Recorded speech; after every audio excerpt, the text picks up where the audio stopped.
Ìwé ojú odù owó ẹyọ ẹ̀rìndínlógún. Ìwé yìí ó wà fún ìmọ̀ nípa bí a ṣe ń dá owó ẹyọ.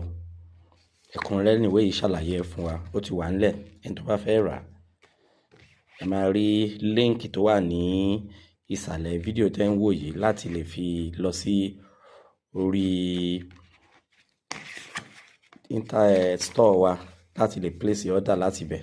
Ẹ dẹ̀ tún lè tẹ WhatsApp number tí ó wà lójú fídíò tẹ́ ń wò yìí. Bí wọ́n ṣe máa ń dá gbogbo odù ẹ̀rìndínlógún tí àwọn olórìṣà máa ń dá ló wà ńbẹ̀. So gbogbo odù yẹn ló wà ńbẹ̀.